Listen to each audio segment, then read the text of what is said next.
be quiet. Welcome to NOCLIP. I'm Chad Rodham. I'm JJ Artemis. And I'm Andy Kinney. And today we're joined by Janelle Vickers. Hi. And Daniel Otten. Hey. Everyone's least favorite member. That's true. And we're going to be talking about The Legend of Zelda Breath of the Wild, which was released on the Wii U and the Nintendo Switch in 2017. Probably, at this time, one of the most unnecessary date reads I've ever done. Yeah, it's so rare that we get to be just, straight contemporary with things. It's wonderful. Yeah. It's been, since Doom, WoW felt like I'm really part of, the zeitgeist of video games, instead of being, those two guys from... Those are the fucking Muppets, old people. You probably know who these old people Statler and are. Waldorf. Yeah, Statler and Waldorf. Yeah. You're welcome for my first contribution. Andy and I have been accused of being... Statler and Greg told us that we're like those guys. Mm. But Well, that's good. yeah, that's what we will be like when we're old. Yeah. So, Zelda, New Zelda, is, not Zelda generally, is an open world action-adventure game. Sure. But I think that more descriptively, it can be referred to as an immersive sim, which is kind of a subgenre on the open world, larger genre, even though open world is not even really a genre in itself. Couldn't we just most descriptively call it the best game? That's it. That's its own genre. Yeah, There's the best game one entry in the genre. at a time. At a time, yeah. That concludes our review. Yeah. It's the best. Thank you for listening. Okay. That's Okay, but here's my that's question. informative. So I know it's open world, and I really loved the exploration sort of aspect of it. But I still feel like, while they said it's your choice of where you go first and what you do, as far as which divine beasts you tackled first, I want to know which order people did them in. Because I feel like you're going to follow a basic pattern just based on plot points with the divine beasts. I've talked to a lot of people in Just my period, life. in your life. Yeah. This is like the classic Chad NOCLIP signature move. Start a sentence, And then- stop halfway through, and laugh at the meaning of the sentence if you don't finish it. We'll have to cut that out because I really think it'll be like the magician showing his trick. Right. But I have done it probably an inordinate number of times. That's it. I think they push you towards Zora's domain first. Agreed. Yeah, but But I then think after from that that, point, I think it's training wheels off. yeah, I did Death Mountain second. Me too. which one's the geographically full disclosure before I start talking about the game? I've played it 18 hours, so I've played it by far the least of anyone here. Mm-hmm. Still interested in talking about it though. You do love to talk. I do. I'm going to try to rein that in on this cast. I didn't do a great job of it last time. But I tried to go to the geographically closest one, Which and is... just failed. Can you give miserably. me an idea of what the map looks It's like? kind of like a big ass mountain. So Death So Mountain. Death Mountain. Probably. Is it The is it volcano? covered in No, lava? it's not a volcano. It's not a volcano. Maybe the Ice Mountain? Was it cold Probably- there? Was it probably cold? would've been. It was cold. Okay. So you went to Rito. Rito. You went to Rito. Mostly, I didn't. I tried, Right. and got murdered by some lizard folk. Yeah, that sounds like Rito Village. And then I gave up and went somewhere else. Yeah. Okay, yeah, I mean, my point is I really feel like they do push Zora's Domain because you get the outfit required to finish the dungeon for free. Well, Whereas all the other ones, they're very expensive. the outfits aren't necessarily. That's kind of a fucking terrible sentence. But you're not entirely required to have whatever cold or heat resistant. The Druida one you are, but it's also given to you for fairly cheap. I think it's 600 rupees. Whoa, but it's actually cheaper in the village, just saying. Yeah, but how do you get in the village You can't. without it? But No, you can't. I'm just saying. It's 600 I'm rupees. just saying, it could be cheaper. It's just a couple pieces of fabric. Right. It should not be worth 600 rupees. Continue. What I'm saying is, because of that, I think that I think the reason Zora's Domain is the one they want you to go to first is because they put feelers out into the world, what they don't do for any of the other ones. So if you're on your way to Death Mountain, you might run into some Gorons. Most of them aren't going to shepherd you toward Goron City. There are Zora that are just in a river who will call out to you and be like, "Hey, please." Well, and I help." think because the relationship between Mipha and And Link Link is an the important strongest one. between him and all of the champions. Right. That like they want to establish like that link to the past as the first one. Jokes. That was a really good sick, foot forward. sick reference. Everyone But knows you're also, a like, the first quest you get once you leave the plateau takes you to Kakariko Right. and keeps you in that, like sphere of the map, and Zora's Domain is the closest one. So you're probably just going to stumble upon it first. That's what I did. Additionally, it's also the only one that isn't like an openly hostile environment. Yeah. It's not too hot, too cold, or arid. Oh, I thought you meant the like attentions to Link, because I was gonna be like, disagree. All of the old people hated me. No. They thought that I killed their princess. It was I very don't sad. know if anybody hated me because I didn't talk to anybody in this whole game. That's not surprising. The Zora do hate you. They do. For sure. So then, just to get the data out, is there anyone of the people who have started to play who has not did not go through all of the beasts in counterclockwise order around the map? What? The first one I did am not. at right now is the like arid. Gerudo. So you went southwest. Yeah, you went because I think clockwise. I went to the closest one, failed, and the gate went to an Yeah. easier one. I did the same thing you did. I went counterclockwise. I Yeah. explored almost the entire map and then went back and did Zora's. Again. Yeah, I mean, And then I did Rito. I did them. I spread them out. Like I played for like probably 10 hours before I went to Zora's Domain. Mm-hmm. Then I went straight to Death Mountain because it was so close. Yeah. And I was like, I gotta go there now. 'Cause Right. I'm too curious. Then I explored for like probably like 20 more hours. Then did Rito and Gerudo like back to back. Without like pontificating on how much time I spent just You're gonna like walking pontificate. around, I literally all I did was I went Zora, Goron, Gerudo, Rito. So and- you formed the coolness Z. I formed the coolness Z. But I have to say, I think that the way the game is laid out, because obviously they balanced it in such a way that you can sort of attack them from any angle, because that's what they want you to do. The Rito one is way too easy, and the Gerudo one is way too hard. Agreed. And I think that it just should be Zora, Rito, Death Mountain, Goron, then Well, that's Gerudo. why I brought it up, because it feels like they want you to do Zora first, and they want you to do Gerudo last. Right. And they kind of like what you do in the middle is a little bit up in the air. I but- kind of agree. It does feel that way. Yeah.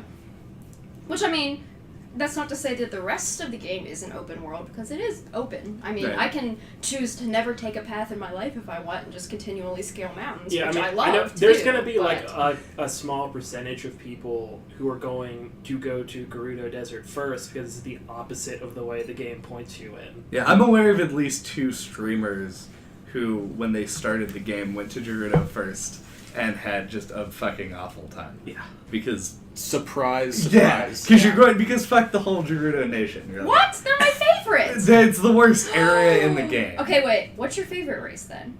He's not talking about the race. No, no, Okay, no, what's the your favorite race. He's area? talking Oh, about I the also, desert. that was another thing I wanted to ask. Your favorite region of the map.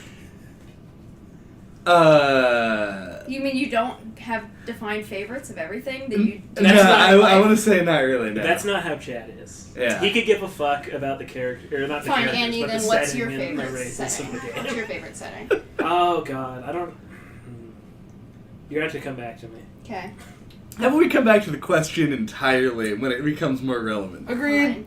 Yeah. Fuck you. This is what I was worried would happen. Well, this is the thing You don't worry about it. with this game that actually does kind of touch on to some extent, where we talk about it as an open world game, and I think that everything that I say in this podcast that comes up negatively, which I suspect is going to be more than anticipated, should really be taken in light of this, in that this is the most authored open world I've ever seen.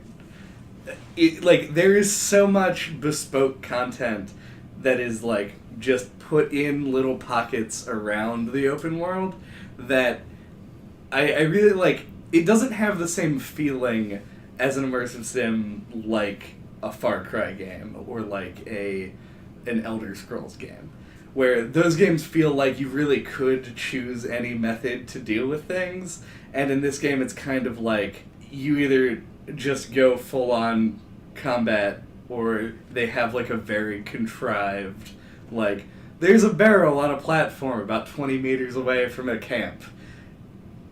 Use a thing on that. A like, physics thing. Yeah, like there will be some. It's not like a physics sandbox in the way that I think it wanted to be, so much as it is just they applied physics to the way that you interact with a Zelda game. I think that influences both the exploration as well as the way that the dungeons function, and I think that they kind of struggled with it.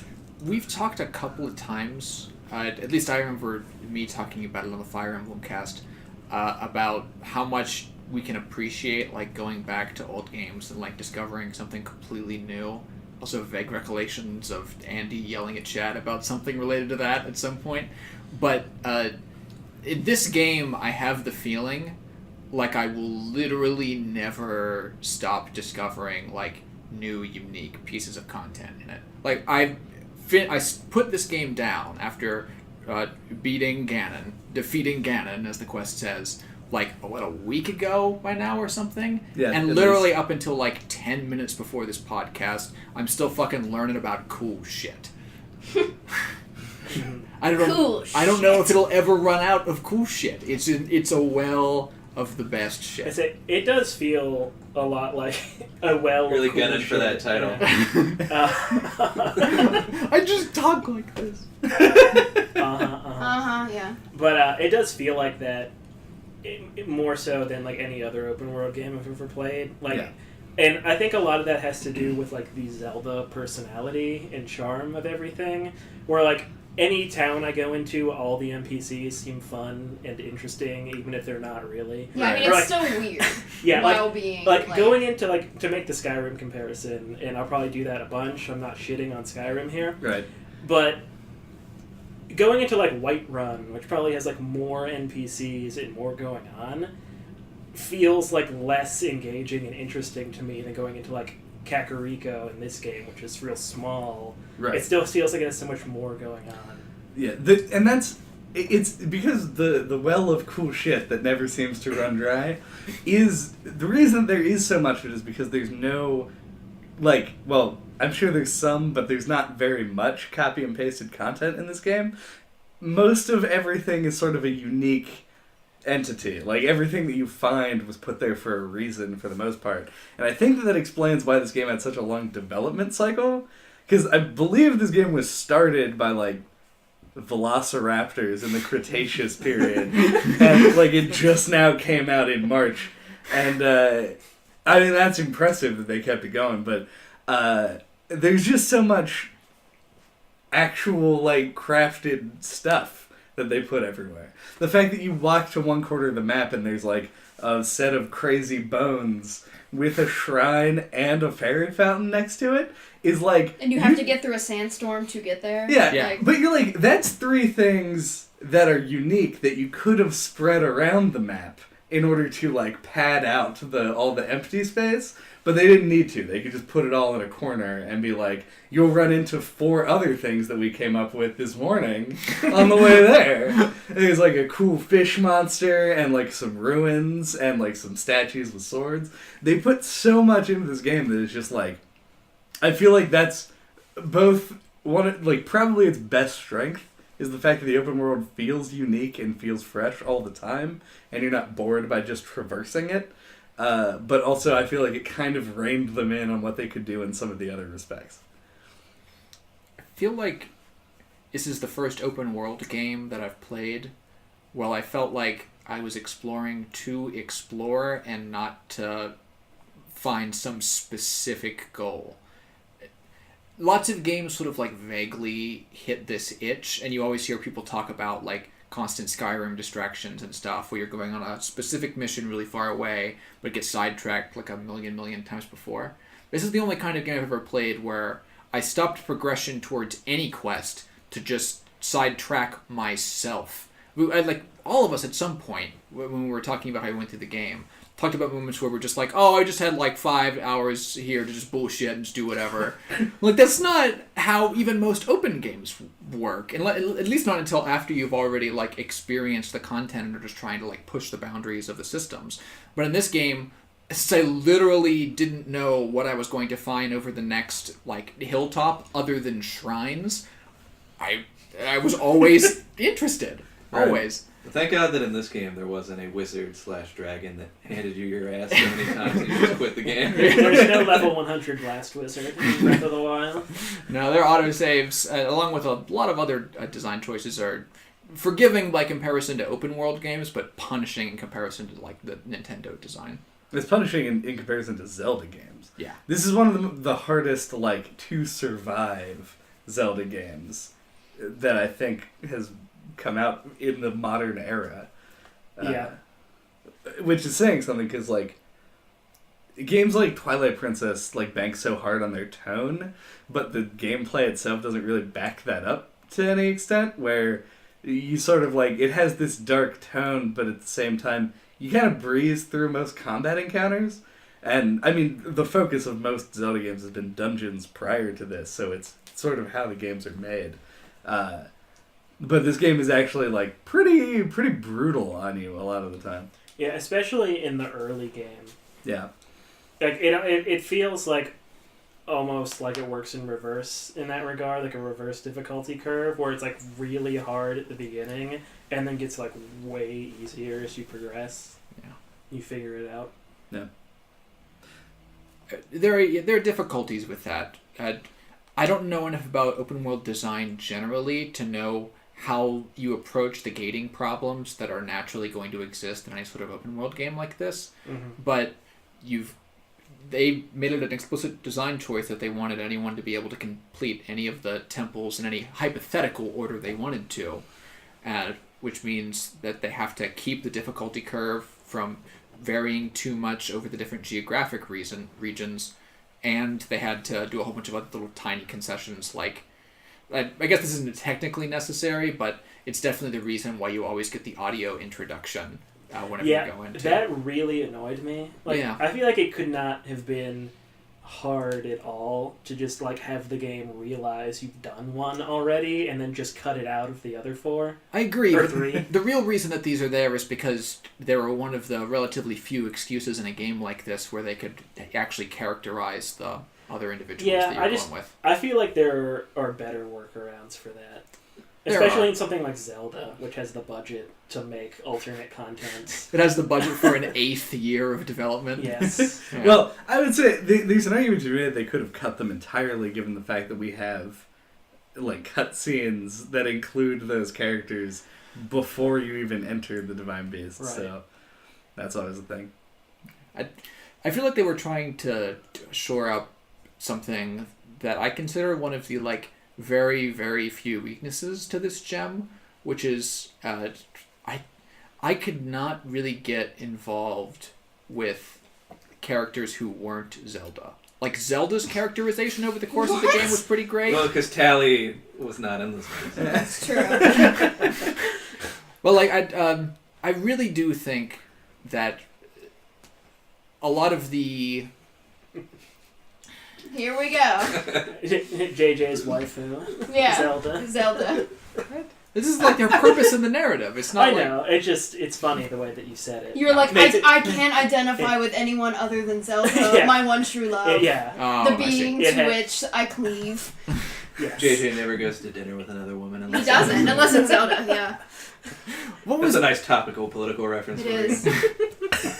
what was the name you said? Urbosa. Earlier? No, not of her. Of like all the people who control the Guardians. The champions? Champions. That was it. There we go. Like, I feel like the champions generally lack a lot of specific like development and I characterization. disagree. Go ahead. I mean, Okay, because, and I think it its in really well with the races as a whole, Sure. because you've got, because you've got, like, xenophobic, Zora. Zora are xenophobic, Yeah. and you've got Mifa who's going against sort of, like, tradition in her culture to fall in love with a Hylian. So, like, you've got that, like, sort of, she's a little bit counterculture with that. And then you've got Rivali, who is, your very much stereotypical, like, Rito warrior guy.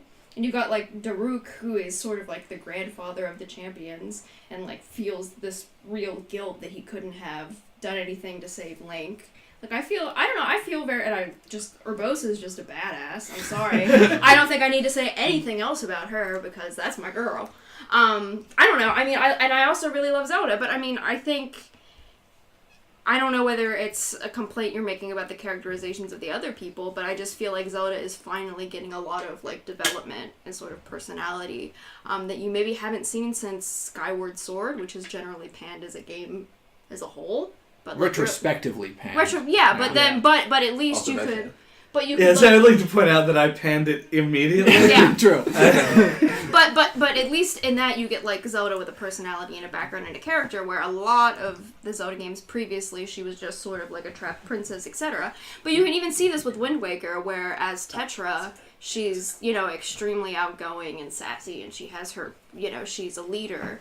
But then as soon as it's realized that she is the princess of Hyrule, she's negated to Hyrule Castle. Exactly. Yeah, she immediately takes on like a subservient role, Yes. especially when it comes to like the fact that every Zelda game she's always relegated as like the person who shoots an arrow at the final boss. Well, and then you see Zelda as Sheik is like super badass, is sort of like Link's recurring mentor in Ocarina of Time, you know, and can take care of, you know, him/herself, because it's gender neutral all the time. But then as soon as she's revealed to be Zelda, again, she's imprisoned by Ganondorf/Ganon. So I feel like with this game, they actually did want to take steps to make her a fully realized character. So if, you know, some of the other champions fell by the wayside because they're only going to be in Breath of the Wild, like, that's okay. I would rather have more memories about Zelda and making her an actual fully realized character that you can point to and say she contributed and she is actually doing Literally things. in the game, in this case, memories. Like, Yeah. all because really in the game, Zelda's in like a sack of fluids for the entirety Yeah, of the game. I mean, when you put it like that, it sounds horrific. But she's in a sack of fluids by her own will. That's true. Put herself in a sack. Well, I mean, she she didn't do it created by the sack of choice. fluids. She's keeping the world together by Yeah. sheer will alone. Absolutely. Which you're like, Yes. hell yes, Big girl, ups. 100 get years. it. But they couldn't have her in the game because it would interfere with like the structure. Well, this is what I mechanically. wanted to talk about, actually, because it's a Zelda thing to sort of like Zelda has to be put to the wayside so Link can explore and like do his thing in the overworld while Zelda's holding the fort down or whatever. But like, do we need to be so wedded to that format that we lose Zelda as a dynamic, active character? And do you think there will ever come a time when we can actually play as Zelda, or Zelda will be active, like in the narrative? Oh, do you not instead count of the Wand of Gamelon? What is the Wand of Gamelon? It's one of the CDI games. Oh, You Jesus. play It's as Zelda. yeah, no one counts the Wand of Gamelon. No one counts in CDI games. I want to sidebar that and come back to it Alright, sidebar. momentarily, but I agree. Zelda's characterized really well in this game, and I think the champions, like, they took like the design philosophy that we talked about in the Overwatch podcast, where I think you're supposed to like infer things about them, Right. Like, you have like a limited window into like what they were like because you only see them in flashbacks, and there's like an implied relationship with Link with all of them. But I also think they do a little bit to characterize them by their counterparts in the present. Like Daruk, or that's his name, right? Yeah, Daruk. Yeah, And his And then his whatever descendant, I can't remember his name, but they're like totally opposite Lumpy personalities. something. Yeah, Lumpy. Lumpy. Is that Chewbacca's son? Yeah. Yes, Yeah. it's very fitting for this guy too. Yes. Yeah. And like they do that sort of a thing, and like Prince Sidon and Oh, we need Mifa, to talk about him. You're actually totally right. Prince I never Sidon? actually considered Yes. that. He's That's his own they're section. nice He does. counterparts to each other. They all mirror like ways that they've developed given what's happened in the setting in the last 100 years. So yeah, I think they kind of tried to play to that because they wanted to keep this like the original Zelda, where a lot of it's like open ended, do what you want and whatever. And they wanted to inject some of that more modern Zelda stuff in there, and I think they kind of did it in a way that you can like fill in the blanks for yourself and read into things and latch on to what you liked with those characters. You totally sold me on this. Until literally this exact moment, I always thought that the development was of those side characters was a specific weakness. But it was because I was always considering the elder and like the new blood to be separate individuals with separate characterizations and not different reflections of like the same general people or development. Yeah, setting. like how far the race has come and the Yeah. differences between the time period. Because I was very specific when I said the first thing. My complaints were with the development, not of their characterization. Just like the thing we talked about in the Overwatch cast, what their characterization is fine. They're like really good embodiments of really functional tropes. But I'm generally looking for something that allows them to You want change. something to be fully realized? I want it to be developed. I want them to have narratives. I want them to change as people, to be interesting characters in the setting, in the way that Zelda changes over the course. But typically, I mean, I'm coming from a literature background with this, is that not every person in a narrative can be dynamic. Not every person can or should be transformative. Like, there are, like, round and dynamic characters, but you have to have sort of static characters to function, to allow your Zelda or your Link to go through these transformations. Zelda's the one with the character arc. Exactly. Yeah, you can't have everyone going on separate character arcs. That would be bonkers. To the point where Link doesn't even really have a character arc in this game beyond like his hearts and stamina growing larger. He fucked up. Now he's gonna make up for it. Yeah. Like all blank state circumstances, I think they're trying to infer that like the actual narrative arc for Link is going to be what you are internally going through as you're trying to piece together what happened in the setting. Because even though there's like a really clear order in which people are going to go through like the divine beasts and head to Ganon, there is not a clear order, at least I think, that people acquire the memories, which is like the narrative meat of what's going on in the setting. So, in fact, it's so... Like, I don't want to say it's difficult, because, like, if you apply yourself, they actually do a pretty good job of making those memories a thing that you can get reasonably. Yeah. But it is, like, not narratively necessary in terms of the going from beginning of game to credits. Right. You don't have to do it. And it's where they put the whole story. Yeah. It doesn't inform what your goals are.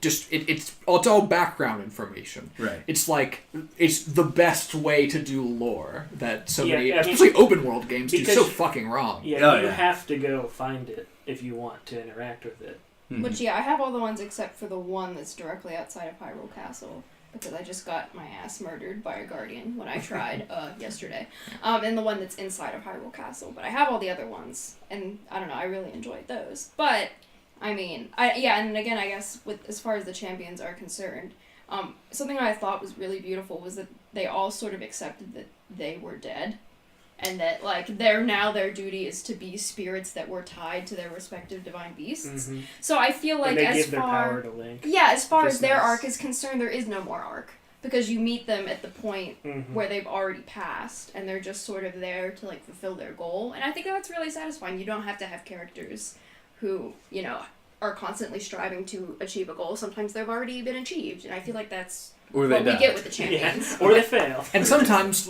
like what Andy just sold me on, the interesting counterpart there is how the races and the setting changes. Right. Like, that's the development that I was looking for, and that's all that I needed. So thank you for removing, like, the one complaint that I had about this game. Well, it's like, because, like, Sidon and Mifa are both very similar in that they're open to, you know, Hylians and other races and being helpful, etc., etc.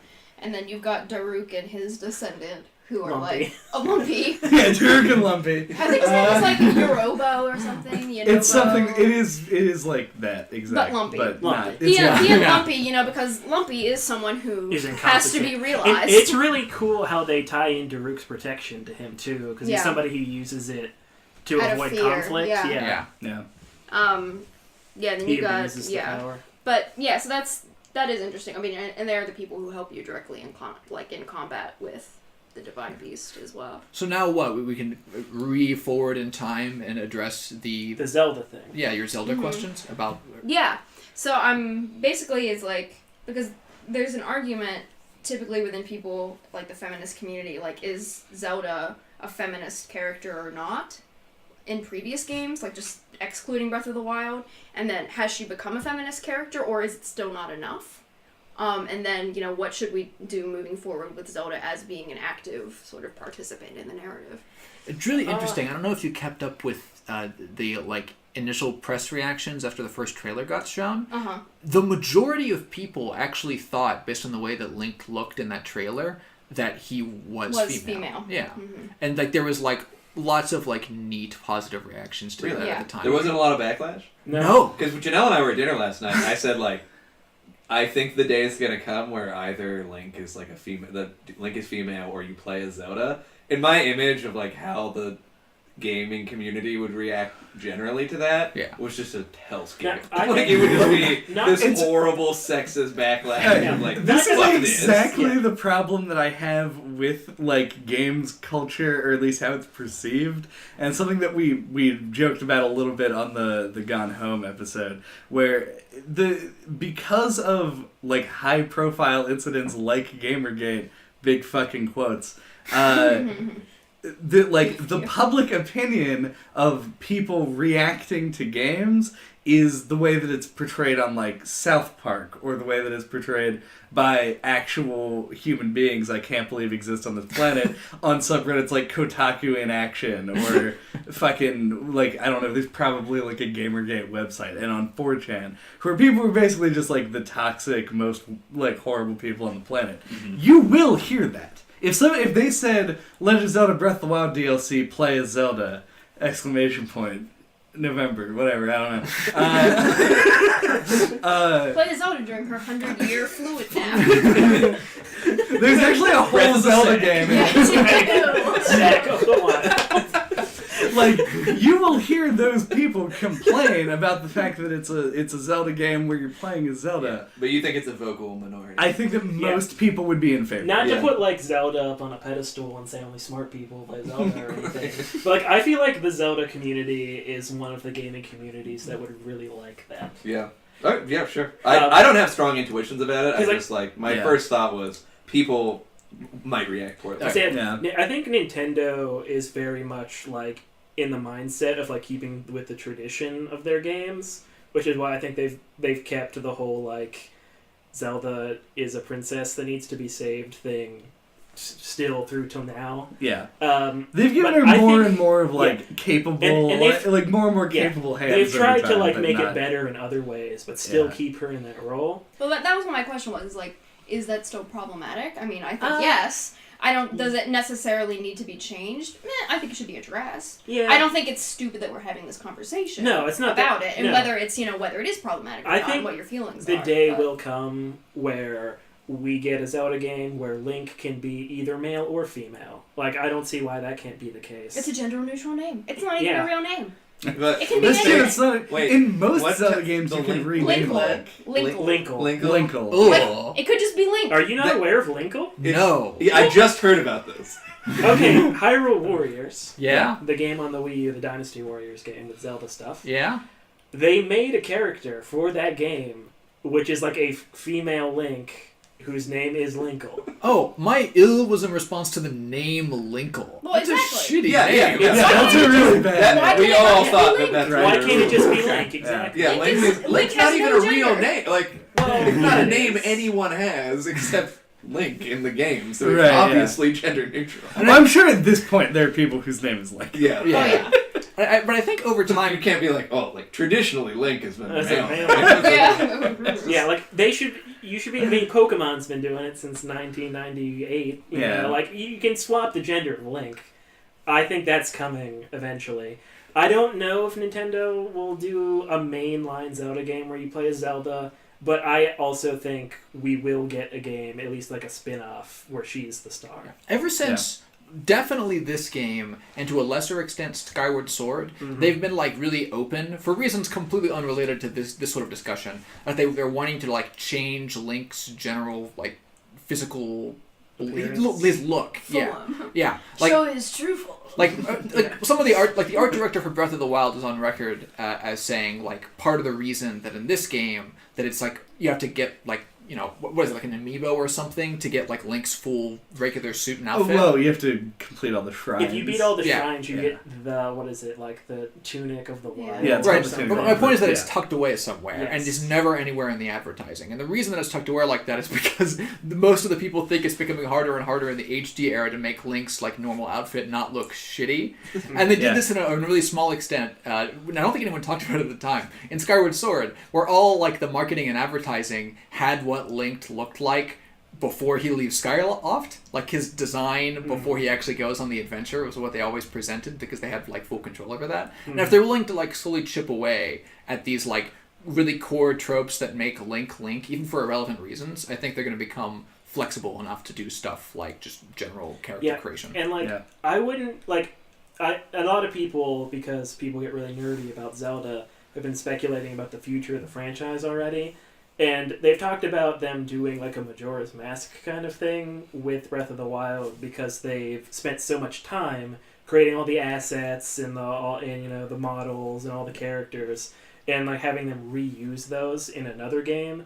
And I wouldn't be surprised if they did something where like picked up where this game left off, where Link and Zelda go off and do something else, and she's actually like a part of the story. Yeah, the like, final, like the the end of the game, kind of implies that they will do exactly that thing.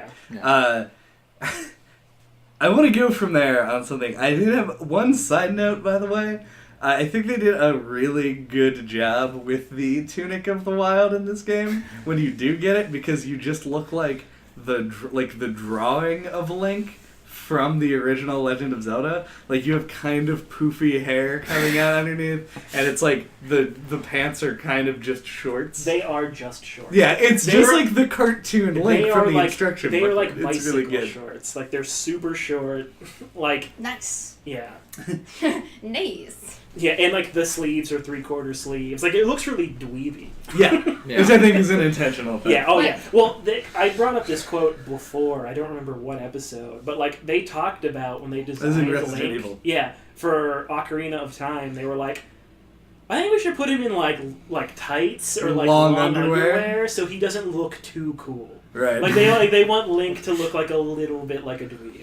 Plus, in this game, they want to give you the option of kind of choosing what Link looks like, which means that in 80% of the game where like you can wear whatever and not suffer for it, you can like literally dress Link up, however you want, like including in women's clothing, which I think is handled like maybe a little weirdly when they started it. Yeah. But I mean, it is charming. The scene where he's like, "Oh, what a pretty woman," and then it blows away, and he's like, got "It's like a man." He's a beard. Yeah.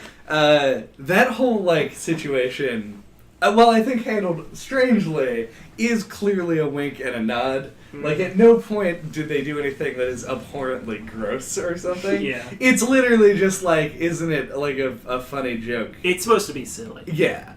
And that's really all it is. Just as a tiny side note, in response to a thing that you mentioned during the discussion of the ability to like design your Link in this game with choosing all of your clothing and such, I find it hilarious that Nintendo, and I don't know if this is a common thing in other open world games or not, but they seem to, instead of giving you like complete freedom, where a lot of games would try and make, in some way, all of the costumes sort of equally balanced against each other, this game sort of mechanically pushes you into their idea of what Link looks like in this game by making the blue shirt, like, hilariously the best once if you upgrade materials. And so many of the caps being things that, like, don't obscure your face. Like, or cover your raccoon tails. Yeah. They were very specific about making it, like, the best stuff, like earrings that are like barely noticeable and barely influence the design. I love that though, because I fucking hate hats and helmets. Also love it. Yep. And I appreciate the fact that I can wear a fucking stuffed Moblin head around and look like a complete fool. This is an important question. You get the best of both worlds. What impact in the game does weight have, if any? Weight, like, you know the soldier armor you can get in Kakariko? It says that this is like this. This is really protective, something like that. But like the weight takes some getting used to, and I just assume that can't be just a throwaway line, right? I think it's just flavor. Yeah. Is it? Does it have to do with? I assume that there's so many things in this game are about trade-offs that I just assume that the heavy armor has more protection that you're trading it off for something else. Does it impact like your endurance, like your stamina drain? Not that I've noticed. Or your climbing speed? Or I was wondering with the paraglide. I'm like, did you have drag? I didn't know. If it is, it's really hard to tell. This will be one of those things.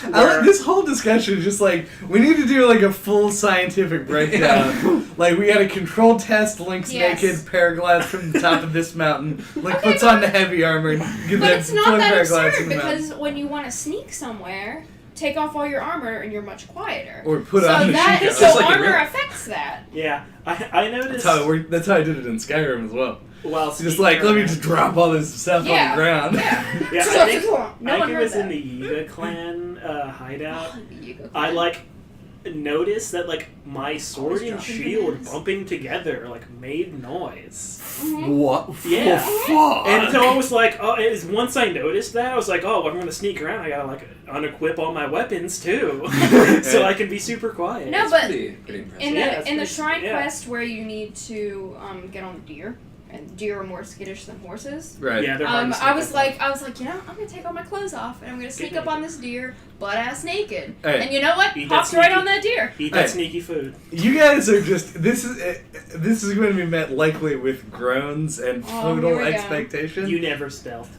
Yeah, no, the Giga Clan hideout mission was by far the hardest and most frustrating mission in the game for me, and I kind of wish it just wasn't there at all.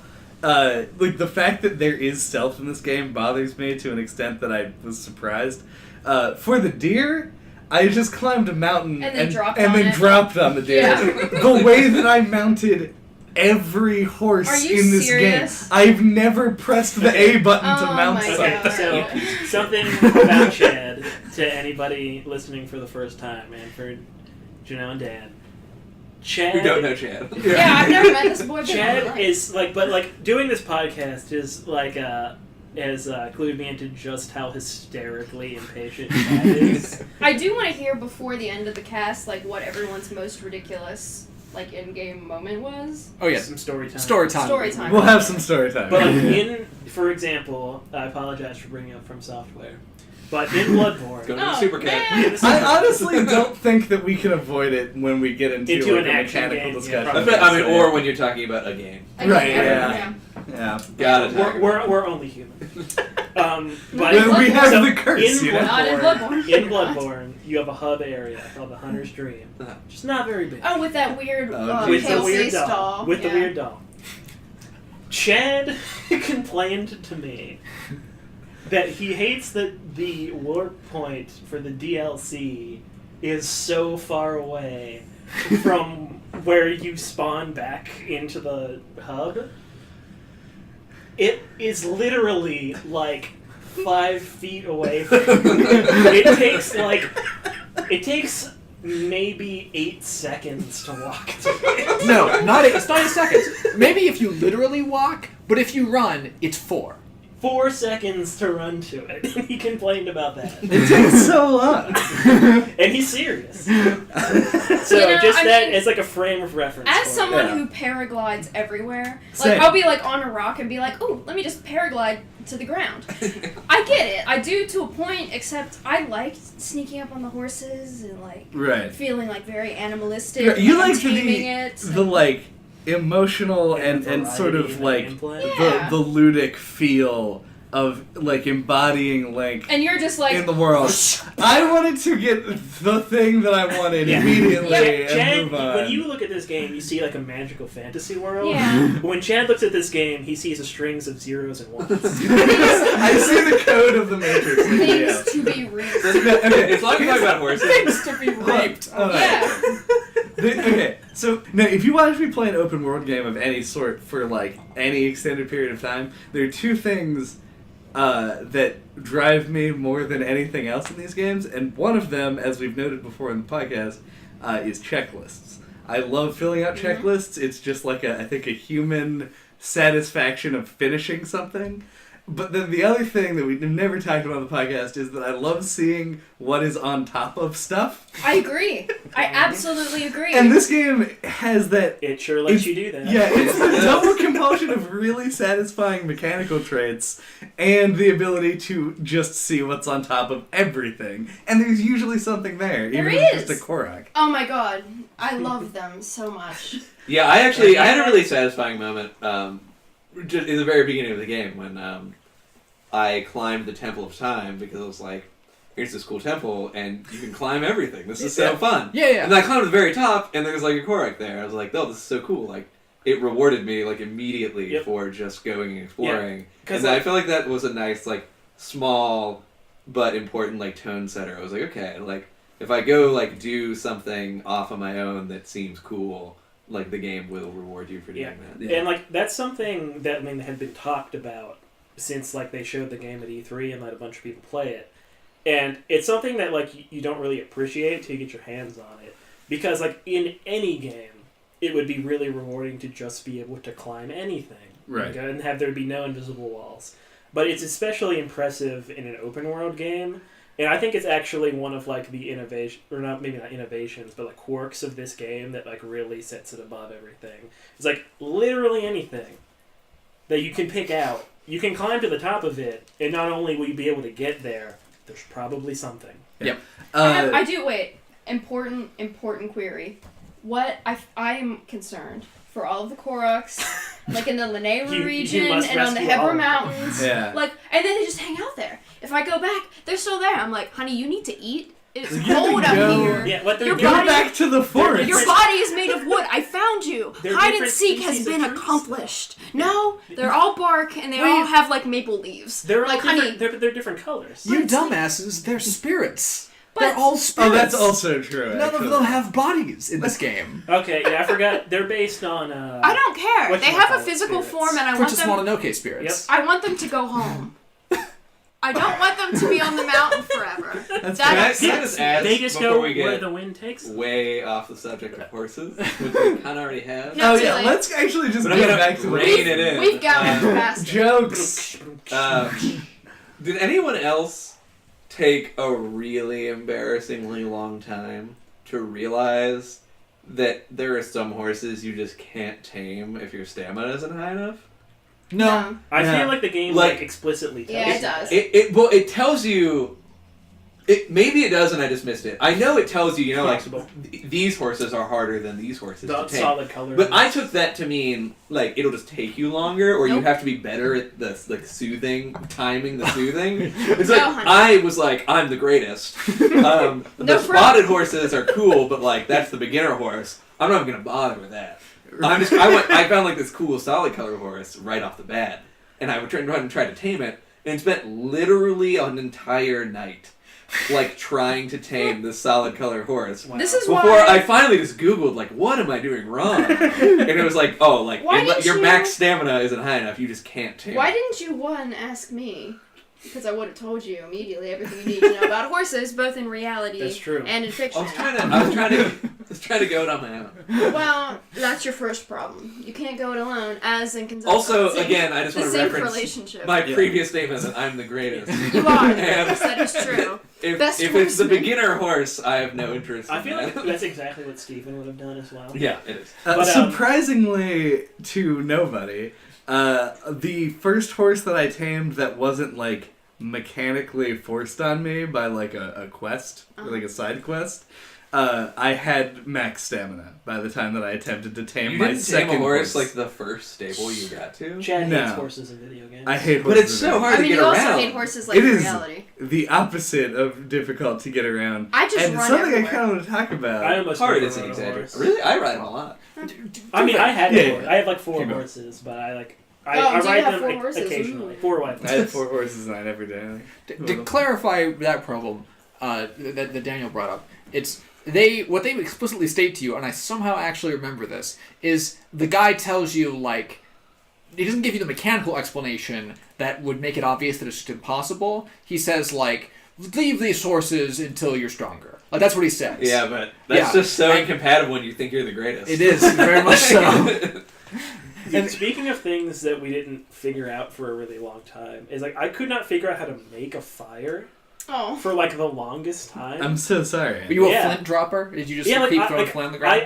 I only tried it once, and it didn't like the way. Like I just like It's a grabbed flint flint. Yeah, you got That flint kind of wood and you're I like, person. just dropped it, and I'm You're like, well, I'm what do I waiting. do? You can Come just on. bang it with a sword, which is really cool. yeah. But I did not think to do that for like hours. Yeah. Okay, I mean, like I That's say this interesting. all the time because my video game instincts are not good because I was like a late bloomer. I didn't grow up. I mean, I was a late bloomer, both mentally, didn't grow physically, up. in Yeah, video absolutely. games. Yeah. Just Yeah, I mean, for the But, like- record, over the course of the past, like, I want to say, like, 3 or 4 years, you've been working your way through, like, all the 3D Zelda games. yes. So you actually have more relevant a touchstone on Zelda games than all of us do, except potentially Andy.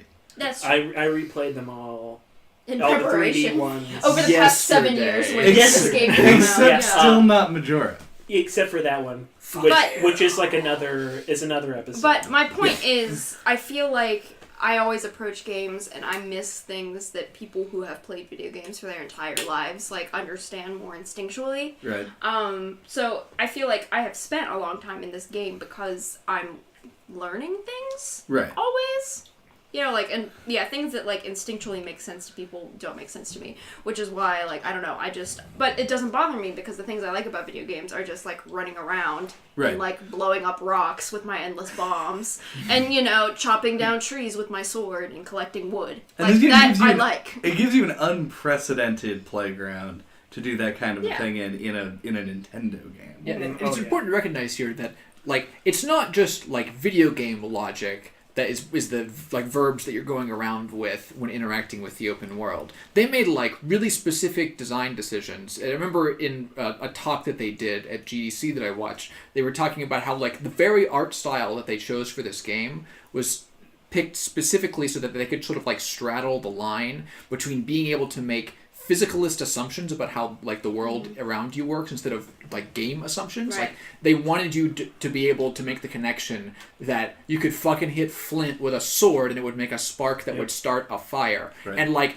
that's the kind of thing that people who have played video games their whole life are going to encounter and then just go like and like just be Yeah. overwhelmed Which with is joy the and difference love. between Andrew and me, because my Yeah. video game instincts are not honed yet, but I was like, hey, maybe I should hit steel on this flint.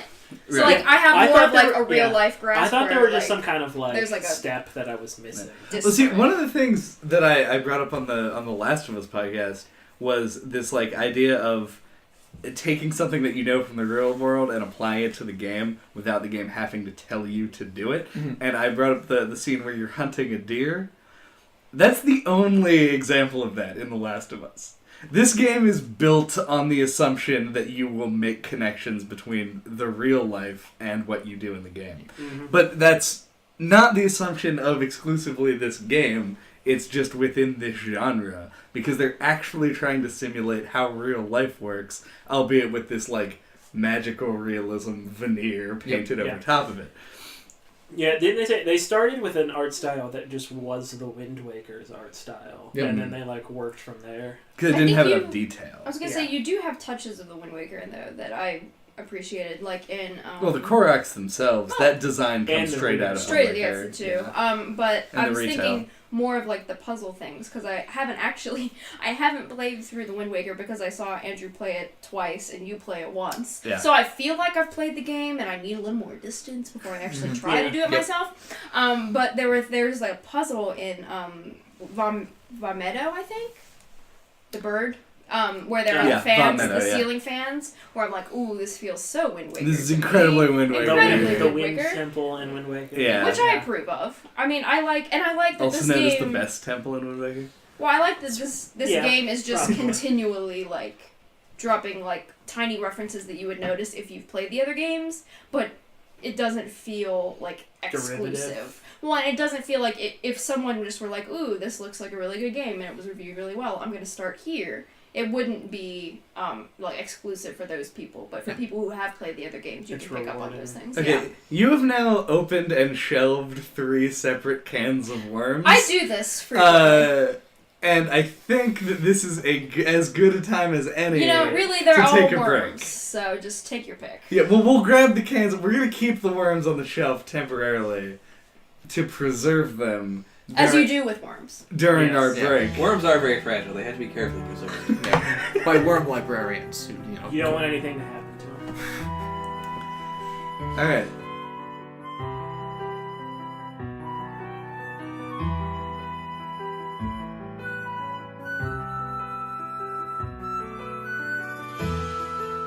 We have this recorded. I can splice it in. Don't worry. What? I'm so angry. Hey, you guys. Welcome back to the podcast. Welcome back to the podcast. Okay, So there were a few fresh cans of worms that were opened by Janelle before we went to the break. Discussing it on the break, JJ had an issue with something that I said at this point about half an hour ago. Yes. We take lengthy breaks, as we should. What was that? That was Yeah. your characterization of the stealth system. And because I don't want to mischaracterize you, can you like repeat why briefly that you don't like the implementation of stealth in this game?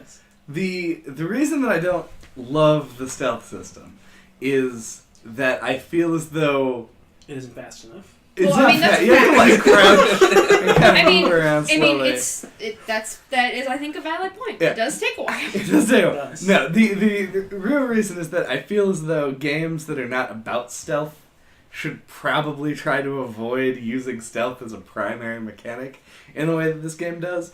Albeit it lends itself to some interesting situations, particularly in the overworld. It got to the point where the stealth armor became one of my favorite sets of armor just because it made doing things cost less from like an opportunity standpoint. Like clearing areas and like completing some side quests just way easier to do if nobody sees you. Yeah. When it's necessitated by the like plot of the game, so the what is it called? The Yiga. Yes. Yeah, the Andy Yiga mentioned it. Yeah, Clan. the Yiga clan hideout and the stupid trial, the Korok Ooh. trial, where you have to follow that stupid ass guy around. Listen, he's not as stupid as That's- he's a good boy. He's adorable. He is a good boy. Yes. However, he So- stopped being adorable on the second time through that. Whoa! It quest. only took 2 tries. It took me a lot of tries. I can explain that if I you don't like. even know how. But No, I mean really, it only took 2 tries for him to be not adorable. Oh, it would yeah. take a lot of mishaps for the Koroks to stop being That adorable. took me at least 10 tries to get. Yeah. Okay, It clear. took me Not a to long time. derail. Since we can edit this out anyway, can you clarify? Did you do the Korok trials? I never failed it. Oh. The stealth one? Yeah, I don't Okay. even know how you failed. You will probably have a very similar experience to my first playthrough of this. So, the stealth trial was the first one I did. It's the first one going counterclockwise around the circle. And as we all know, JJ loves to do things counterclockwise. That's true. I don't know if that's necessarily true. Not like voids, which JJ is a big fan of. It's true. But Stealth Trial was the first one I did. I walked in. So I finished the lot. I think it needs more setup. I finished the Lost Woods and came into the area with the Master Sword. Yes. I died trying to get the Master Sword. Of course. I went back and I like upgraded myself. And then I came back and I got the Master Sword. And then I started the trials. And I walked in and followed the dude all the way to the end. Not a bad thing happened until he got to the shrine itself. He had a little dialogue balloon that was like, oh, I'm finally at the shrine. And I attempted to go around a tree to stay out of sight, and I got, like, sucked into the woods. Which I didn't know could happen in the trials. Yeah, like, I thought it was I would have forgotten too, probably. Yeah. I assumed it was just an in the Lost Woods thing. So from the very end... It's all the Lost Woods. Yeah. So I came back to the start, and I was like, well, at least it was easy.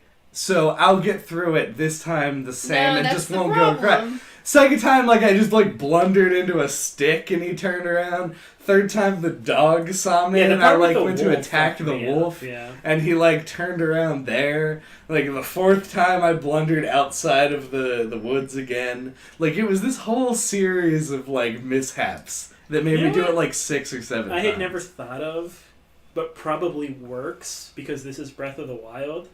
That you'd already like followed him there and knew how to get there. You just walked there and like not had to follow him the second time. He wouldn't see you when he You gets have to there. find a way to get around him without him seeing you. No, I still. mean like in your playthrough specifically, you did it the first time, got all the way to the shrine and then fucked up, Right.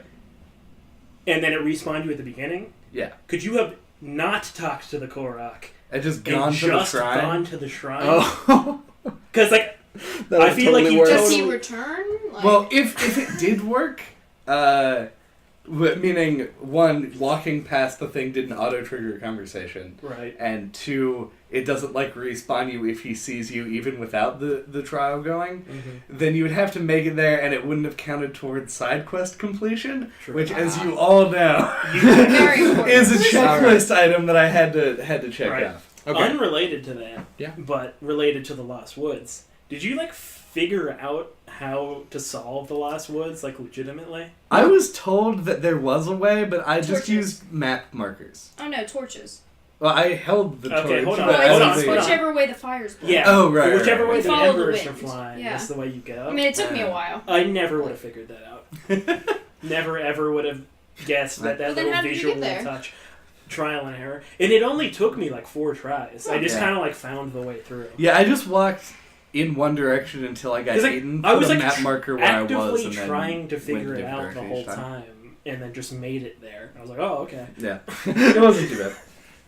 Okay, so then hearing your explanation then, I think we actually agree more than we disagree about the use of the stealth system. Because I agree that the 2 times, at least in my playthrough that I found, where they made like distinct stealth trials, where getting seen is essentially a fail state. It's explicitly a fail state in the Korok sequence, and I don't know how it could not be a fail state in the Yiga clan infiltration. Yeah. Because if you ever they lock you into the circumstance, I don't know how to lose like aggro in this game, and the people just kill you in one hit. Yeah. So that commits lots of sins related to stealth sections about, being seen being an explicit fail state is a thing that people have been trying to evolve from and get out for a couple of years in games like this.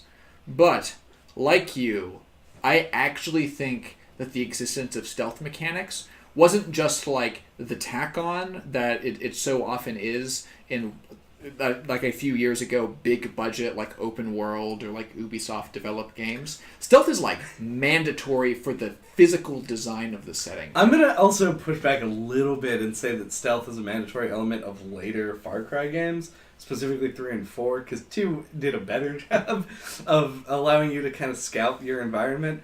But in the later Far Cry games, it was like, if you didn't have the rudimentary, as it was, the stealth system in those games, you wouldn't have been able to properly like tag people and plan an assault on a thing without just being like slaughtered by a guy you didn't know was there. Oh yeah, sure. I was But speaking in generalizations. Yeah. There's actually, weirdly, the Assassin's Creed stealth system is, in my opinion, worse than the one in Breath of the Wild. Yeah. Okay, I mean, like, the one thing that I have is you say it's not a, like, stealth-based game. But I think it's just that because Zelda in general, but this game in particular, gives you many options for solving problems, i.e. you could jump from a mountain onto a horse's back and not use stealth. Or you could just plow through enemy territory and just keep running and not try to sneak. But, I mean, I think it's not fair to say that it's not a stealth-based game, because, I mean, I use stealth a lot. So for me, doing stealth-based trials wouldn't be like such a 0 to 100 leap as it was for you. It's Right. the option. Like, you always have the option to do stealth. But But like trick with it- there are like 1 or 2 spots where the game makes you do stealth, I and that tends to rub people the wrong way when they're like, Yeah. I don't like this part of the game. For the most part, the game doesn't make me do it, but here it does. Mm-mm. while stealth is I ain't technically having that. an option, the reason that I think that it's like a mandatory part of the design is that it's an option that through its existence allows so many more other options in the overworld to exist. Like, unless when you're in the overworld just traveling around, they were so much more careful about where enemy encampments were placed and like the sort of physical impediments that were around it. If you played this game without a stealth system, it would be so much harder and so much slower, if you didn't want it to be hard, to try and get yourself into a position where you can do like the hilarious bullshit stuff that this game wants you to do. Like, the fact that you can go stealth, it allows you to reposition yourself to, for example, that ridge up there that has a rock that I can push into a bomb and a million other little things like that. Yeah, Like, I agree with Janelle that a big part of what the stealth system adds to this game is multiple ways to solve problems. And even not necessarily like story problems, just interacting with the world stuff. yeah. Right. So although, given the difficulty curve, at least early in the game, just fighting like groups of enemies is probably like the way to go on this. You can, because a lot of them are in like little camps, and they put their weapons off to the side. There's a touch that I really like, because they kind of behave realistically, like when they become alarmed, like run and grab their shit. Right. So like if you stealth, like you could sneak up, take all their stuff, and like get rid of it. I've And then they, tried to. Yeah, no, I mean, it's a big time sink, And but just you can do beat that, them, and then they're yeah. just totally unarmed. Yeah. Which is, it's cool Later- that you have that option. Later in the game, there are some sections where like you do that kind of shit, and then like the bigger moblins will like pick up the bokoblins Really? and Like, throw them yeah. at you That's as awesome. weapons. No, I mean, No, It's my point- fantastic. My point, though, is that this is not Deus Ex. Like, the purpose of doing stealth in an environment is not, like, it's not thematically tied in or, like, pushes you down a path. It's just, like, a thing. I still disagree. If we were talking about Deus Ex, you would never say that this game shouldn't have guns because it's not Call of Duty. I really think that this game. Just to be clear, you guys are talking about the game and not like the concept. Yes. Oh, yeah. Yeah. Talking about Deus Ex Not specifically everyone's refers playing to Deus Deus Ex. Ex. Yeah. Oh, see, I Yeah. thought you were talking about the concept, so thank you for the clue in. Thank you, my boyo. Okay, we're Like, good. you need stealth in this game to be able to plan circumstances, to be able to do the sort of thing the game See, there wants you, to there do. you Hold painted on. yourself in a Well, corner we're because talking- does Chad plan? We're Never. this is a good point. Okay. But hold on, we're We're talking about the wait overworld here, right? Oh yeah, Okay, which is go ahead. essentially the game. I totally like agree that with Dan Janelle that it adds a variety to the game, and it has been factored into the design. But the game's been designed in such a way that you can completely ignore it, and I almost never used stealth. Yeah. Like I don't think Additionally, you need stealth. I think in your the game. biggest But I don't mistake think was that's a that great you. criticism. No, I'm not Yeah. trying to criticize Well, I mean, it. I'm just it's- saying, like, I understand where Chad's coming from, where, like, the game's not technically designed around a stealth system like stealth games usually Sure. are. Yeah, of course. The stealth is there as, like, an extra bonus. But I mean, it's the same problem I encountered when I'd go in a shrine and I'd be like, I don't know what I'm supposed to do here. But it's because I hadn't used a certain, like, shrine power in a while. Like, I was like, I need to cryo the water into pillars, and, like, that's how I climb up. I'm like, of course. You know, so I feel like the game, like, in those certain situations does force you into making those choices that maybe, again, for me, because I'm not a gamer person by, like, heritage, like, it doesn't just come to me to be like, Not a okay, I long line use... of gamers. Yeah, a long line of gamers, yeah. Like not being ethnically Jewish. Exactly. Yeah. Yep. That's me. It's exactly like Exactly, 100%. You Yeah. cannot be disputed. Alright. But I feel think like that the it's... mistake that everybody here made, that I feel like I'm talking to a room full of aliens, was you. Beep boop. Now you know how I feel when we talk about the Evil Dead. Right. You engaged with combat in the overworld ever intentionally? Really? Oh, all the time. Yeah, Yeah. constantly. It's one I of the best parts of the game. almost never did that if it wasn't necessary. I'm like 50-50. I would sprint past everybody. You wouldn't go get like the treasure chest. You know what? Didn't tempt me. I always had a full inventory. Hey, because it's faster. It is To fast. run past the enemies. You don't have to run to any headstones. Dude, why isn't Yeah. Chad sprints past enemies like somewhere on our fucking website? Dude. Like, we need personal bios for all of Hey. us, and you've got to include that sentence. T-shirt. Yeah, It's a picture of Chad's Chad like running past the cove. Right. It says Chad runs Yeah, past enemies. I engage in enemies like Yeah. intended even Okay, really I I wouldn't found- provide any. Mine I was don't a- like I okay, that. found I enemy have- encounters like almost more satisfying than shrines. Yep. I would agree Yeah. to some extent, but I Did you run past all the shrines? What did you do in this game? I haven't You found just climbed. I haven't found a destination yet. Mountain Uh, climbing simulator. no, okay. 2017. Realistically, though, I did have. There's a reason, sort of, to not have been tempted by the treasure chests and shit. And the reason They for really that is exist on because plateau. and this is just gonna play this. Okay, you asked what our most ridiculous moments in this game I'm are. ready. This Let us isn't have it. like, cause I'm pretty sure what you're fishing for is like some I'm not fishing ridiculous for anything. physics interaction. I'm not. I'm throwing a Okay. bomb in the water, and whatever fish floats to the surface, I'm ready to pick. This is the most ridiculous moment in retrospect because of the short-sightedness that it represented. I'd been playing the game for like roughly 3.5 hours or so when I had gotten the mission to go to Kakariko Village. And to get to Kakariko Village, I climbed on top of a mountain and I flew to it. This is funny. I To did me. not get the ability to upgrade my inventory. I did not meet Tetsuo, Tetsuo, the Iron Man. I didn't. 2 references in 2 episodes. I think I'm good. You filled your quota. Yeah. I didn't meet him until much later either. I didn't meet him until I was like 40 hours on the into the main game. I was maybe like right 20 there. hours. The first, like, when I ran into him the first time, I basically was done.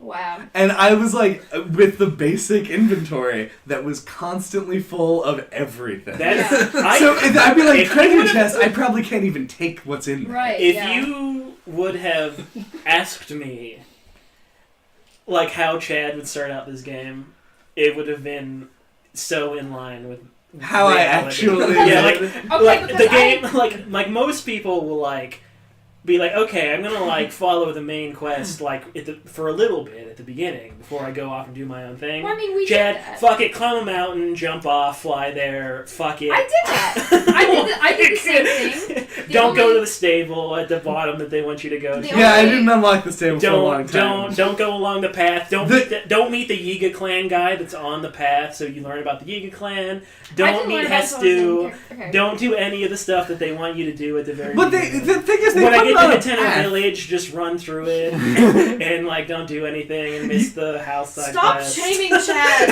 He's a good boy, and also I have things to say. Also, wait, what side quest did you just say? The house side quest. House? Oh, the one that you missed. The one that I was complaining about before we started recording. Yes. Yeah, okay, making sure. No, but I mean, I did the same thing. The only difference was when I found the first Korok, he was like, "Hey, if you find Hestu, like, give him this." And I was like, "Wait a minute, who is this broad?" They actually say that? They do. The They do, first one you Yeah, find that's a says. mash A. It's way faster to match A through all the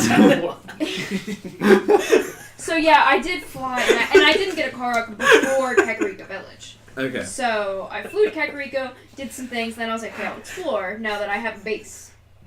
But, okay, yeah, because Kangaroo does kind of home home base. the home base. They make Yeah. it explicit when you talk to what's her face. She Impa? like Mifa or wait no, Impa. not Impa. Impa. Impa. I was like, "Wait, what?" She actually like explicitly gives you the choice when Yeah. when you get like the main like divine beast side quest from her. She also just says, "Oh, and if you want to, instead of this quest, do this quest and head east into Yeah. where that village is to try and find the girl with the camera." But yeah, Did everyone do that before they did the Divine Beast? Yes. I Serious? did. Okay, me too. I did a lot before I did the Divine. The first That's Divine what. Beast. That's. Yeah. I got to Clearly, that same. and then was like, okay, now. Yeah, Now open world. yeah. Here me I too. come. Me too. I did the same thing.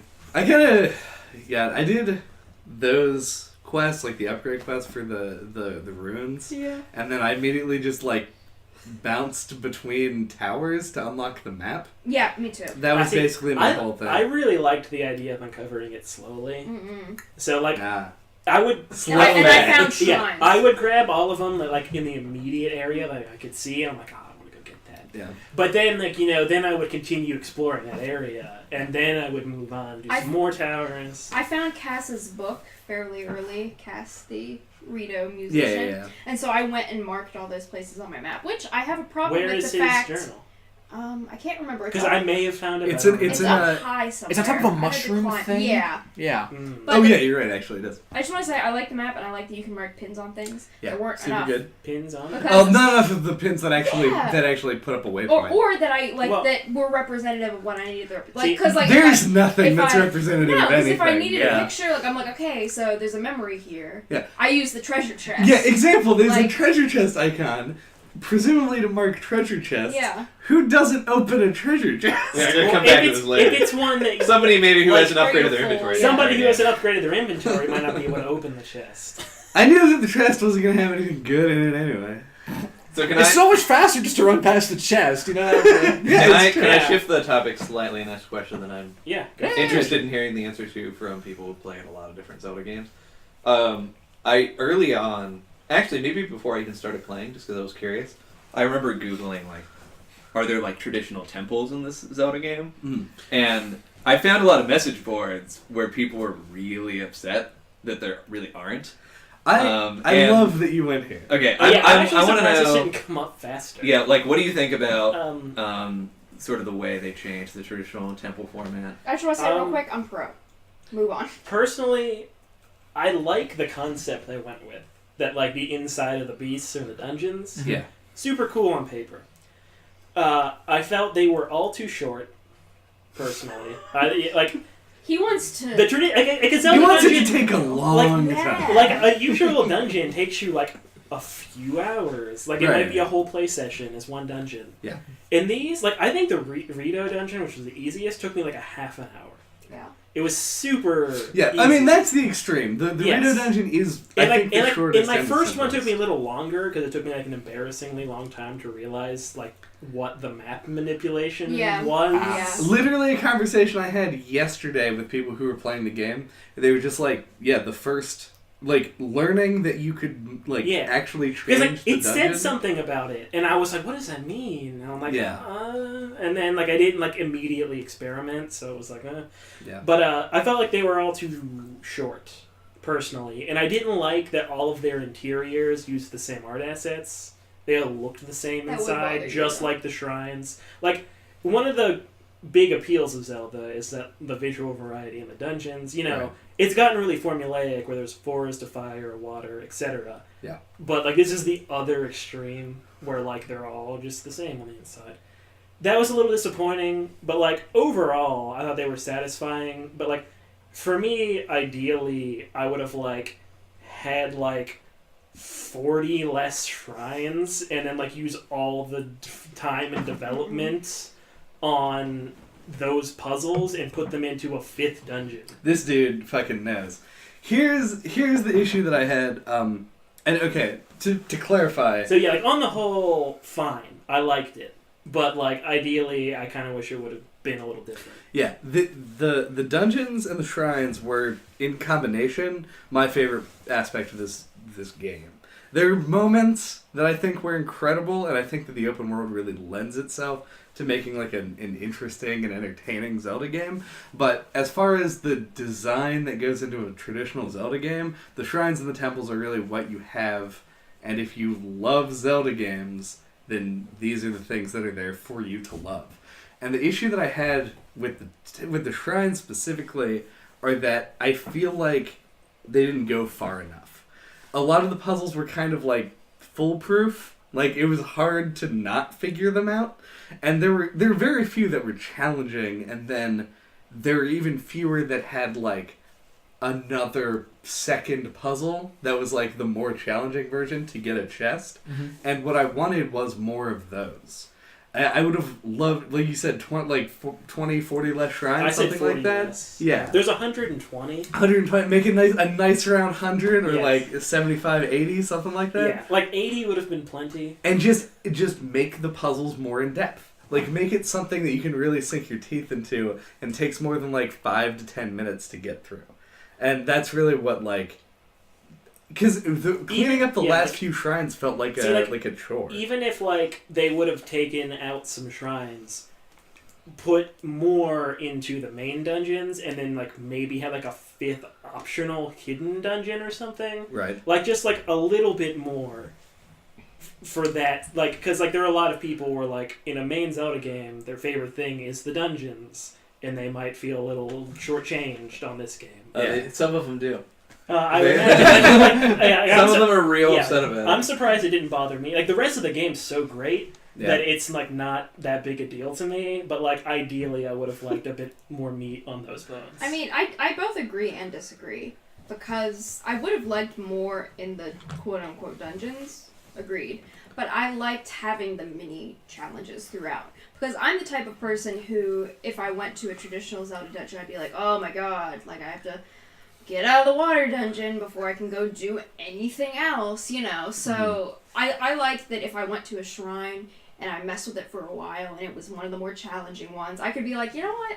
I don't feel like it right now. And I can leave and I can come back to it later, and it's not crucial to the plot or crucial to me going out and doing other things, and it's still a waypoint I can travel back to it when I the want fact to that try it's again. a teleporter is a big deal. Yeah, that's so- in fact what I was going to bring up as a point of tension regarding like the expression like I wish there was 40 more shrines and one more dungeon. You Is mean that 40 less or, shrines? sorry? Yes. Yeah, I was like, who said that? I want like 100. That could be on the table. Like 100 40 more shrines, another dungeon. Yeah, Why like, not just more? How about why 100 more dungeons? Why not both? 1,000 more shrines. That's the DLC. like, if you shrink the number of shrines, Zelda. Yeah, to like 80. then one of three things has to happen. You have to lower the number of save points in the overworld, But there's already so many. or you have to reduce the number of like cool reward shrines based on secrets, or you have to shrink the world map. And it sounds like No. from you, it sounds like the answer to this No. question is just less save points is fine. Yeah. I don't know that I agree. I thought What there do you was mean by safe? You mean Like fast the travel? the fast Yeah, travel. because like Fast there's travel, so many. Checkpoints, but like yeah. there's I So- found save like it. especially like I have 105 shrines at this point. Yeah. I've put in like 120 of them. oh, you got found them all. That's so cool. I'm Chad. I I have like 64. But like it didn't like the shrines. I was like amazed. Like for me personally, who's somebody who gets a little fatigued by open world games, like by like the 60-hour mark, like. The shrines didn't get like tedious to me till I hit like 85 of them, which is like an amazing feat Yes. for game design. Yeah. But I feel like once I hit that point though is when like I really had to search for them, and like I'm saying if you cut those ones out, you still have plenty of waypoints to fast travel. So then it's the second one that you actually advocate, which is you want the less cool secret shrines. I liked those a lot. I mean, I liked the ones where you had to I like feel like you can roll It's a like you're loading snowball the deck down a by calling hill. them cool secret. Yeah, I feel like It's you're so being cool to like chat with No. I'm just kidding. I feel like you're being a little too extreme because I think you cut if you were designing it that way. You're like instead of putting the bar at 120, it's not like they would have designed 120 and then cut out 40 of them. Like we're saying now as a Right. hypothetical, they would have been like we're gonna do 80, and they would have designed 80, and they would have balanced it the same as they did with the 120, where there's so many secret cool stuff, so many of this. So many of combat challenges, so many blank. Yeah, that's like a really good it would have been example. rebalanced. It wouldn't have been like, oh, it feels like there's shit missing. Yeah. But rebalanced was the reason that I added the third world shrinking option, right? I didn't- Because but the balance that exists in this game is just between types I don't of think shrines. it would be that big of a The difference. distance between shrines is almost perfect in this game. In terms of the shrines that are easily found and explicit, not the secret ones. Yeah, I guess I agree with that. But then I still think it wouldn't make that big of a difference, as it seems like you're suggesting. If I can add my 2 cents about shrines. Sure, go for it. I agree with pretty much everything that Chad and Andrew have said. I found that some of the shrines, especially early on when I was still trying to figure out like what exactly is involved with the shrine challenges, Yeah. felt a little incomplete. Like even just visually, that like the lattice structure that's at the top of most of them, if you know what I'm talking about. Yeah, like- I was convinced that you could get up there and like do something like there would be something cool there. Yeah. And I mean, the game kind of creates that expectation, I think. It does. So I've been a lot of time in the first few shrines where like it kind of seems like maybe you can like finagle a way to get up there. And I realized pretty quickly like no, that can't be right. Right. And now, like, the reason I had that intuition, I think, is indicative of the fact that some of them feel a little shallow. Where, like, Yeah. you walk in, you're like, it can't be this easy. Yeah. Like, Yeah. this And, is like, barely a challenge. I'll give them credit. Like, some of them really were that easy, but then they were like, but there's this other thing. Have you tried that? And it's like, There were some cool... One of my there was- favorite shrine that there were- I've done so far was... It was pretty simple, but it was cool because it was, like, typical Breath of the Wild. You can use physics in surprising ways. The, like, ball maze one. Yeah. I tried that, like, once, and I was like, wait a second. Yeah. And just flip the maze over on the flat side. Yeah, I and feel just like did it. everyone because did the whole this, point right? was to get it to like I didn't think so you could about like ramp it Okay. off. Oh yeah, that actually is very famous online for Yeah. being like one instance in which they had what seems like a very intentionally designed puzzle in the shrine, but can actually be solved like 5 different ways. Yes, and I was like, oh, this is. I remember feeling like that was like a little thing. I was like, that's really cool. Yeah, like I can just They've like been have a workaround Yeah. based on the physics. they've been asked about that specific thing in interviews, and they were like, no, we realized that, and we thought it was like really cool that like people If would you be- like thought outside yeah, that the people box. would be rewarded for thinking of that. yeah, I actually like that a lot. I didn't think of it. Yeah. Yeah. I just did the puzzle. But yeah, after like hearing about it, I'm like, oh, I can't believe I didn't Yeah. think of it. But one thing I did do though, and like this was like earlier on, like first third of my playtime, I was like in a shrine. And I was like, gotta pick up a barrel to put it on a button, classic Zelda, or whatever. I'm like, I got like a bunch of weapons that I can just drop on the ground, and like I just like dropped a hammer on it, and it worked. And it's just like, yeah. You know, I was like, oh, sweet. Like, I don't want that hammer. You know, like, I just thought, like, that kind of stuff was really cool. There were ones where, like electricity puzzles where you had to, like, move the metal boxes. I was just like, I have a bunch of weapons. I'll just line them all up in a row. Yeah. The 2 All of points. Andy's creative ways of solving the puzzles Yeah. involves just dropping his weapons. Yeah. I was like, Use it's like- weapons with conductive that electricity. idea- You have like electric weapons and fire weapons. Yeah, that it can just trigger like things. there were certain things like I didn't think of the flipping the maze upside down, but I did think of other. I mean, you're not a ways. genius. Yeah, like, I'm not as much of a genius as those people that flipped the maze upside down. Right. But like, I also had- didn't flip the maze upside Yeah. down. I just jimmied it so that when the ball came down, it just fell on the last point, and I just rolled it. You could do that too. Yeah, but regardless, that's basically like a meme at this point. Like, Really? yeah, like Yeah, it's like I a had no big, idea. that's one that people have really like latch gravitated on. towards. Those apparatus shrines can go fuck themselves in the large, like for the most part, because Amen. they are terrible. And also, if you play in handheld mode at work, you look like you look like a total jackass, like swinging your fucking Nintendo Switch around like a golf club. ones, yeah. The golf one though was awesome. It was the best one. My thing with that is like those kinds You'll of find it. puzzles. It's great. Like with the gyroscope controls, at least as like the technology is now, Yeah. it feels like the calibration gets off like immediately. Yeah, with it's that like kind a of stuff. 0 second You know, delay. like, it works so beautifully for aiming Mm-hmm. that like it seems like being a caveman to like, go back from a controller with gyroscopes in it now. Yeah. But like, man, like something about like just swinging a golf club, it always seems like it's crooked. Yeah. You know, like it always gets off immediately. I don't know why that crooked is. the weird thing. And I just like, for some reason, that one was amusing to me simply because of the ridiculousness of the fact that it was literally golf. Yeah. Like, there wasn't, no frills. You had a club-shaped thing. That's what Hyrule Field was originally, didn't you know? It was a golf, yeah, it was It's a a golf. golf course. It King used, to be Hyrule called, would just it go used to be out, called just putt Hyrule Links. Yeah. Speaking of the King of Hyrule, Jokes. did anyone else see immediately That it through was the the king old of- man? yeah. and No. think Yeah. that he No. was the King of No. Hyrule? Oh, I know. Not even a little Because bit. like he looks so much like the King of Hyrule. And he's a from little the bit In the like Wind Waker, weird yeah. and knowledgeable. Yeah, I and was you're like, how do you know I'm- so much? like, surprising to both Chad and JJ, I wasn't immediately suspicious that he was going to be evil. Yeah, that is true. That is shocking, actually. I was because I was like, I'm surprised you didn't quit the game. Yes, I was like- this guy's gonna mislead me. he's going Yeah. to be the main villain. He's Ganondorf. No, I Jumps was in like, right when you're most vulnerable. Yep. Swoops in. when you woke up. but I was like, he's the King of Hyrule, like immediately. Yeah. I knew he was gonna be like not just an old guy, but I Yeah. had no clue who he was gonna be. To put like a stopper though on well, at least my contributions to the shrine discussion, I want to make sure that I delineate that what I brought up earlier was specifically point problems that would be related to wanting to decrease the number of shrines. I generally agree with the content of the actual puzzles below the shrines being, for the most part, like you said, Daniel, that they could have been harder. Like they sort of softballed that for the most part.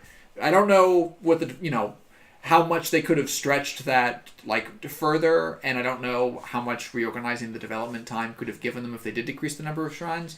But I just wanted to point out that decreasing the number of shrines has costs elsewhere in the game. I still think you could supplement that with other stuff. Like, you could supplement in more side quests, Yeah, or well- like more blank. More side quests that more didn't blank. end in a shrine, I think, Yeah, would be appreciated. less for me. shrine quests. But in this case, you're no longer giving up the reason we started talking about lowering the number of shrines in the first place, which was redistributing development time to give us another dungeon. Right. Yeah. Well, the idea there is not necessarily to give us another dungeon necessarily, but just to make the shrines themselves more complicated.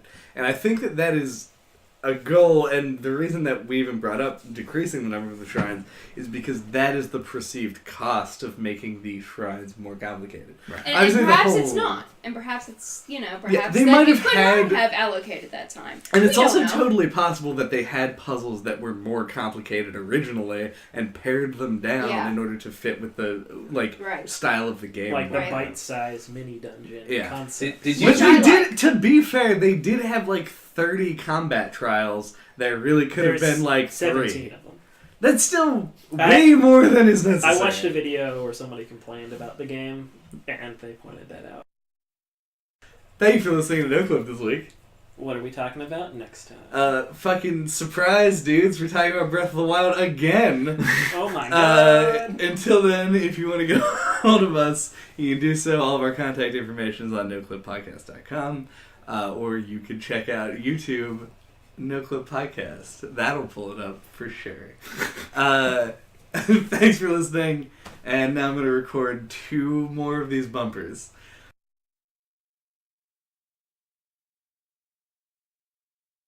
Top 5 sexiest Bioware ladies. Ragnarok Ragnarok Queen. Queen. No, dude, actually.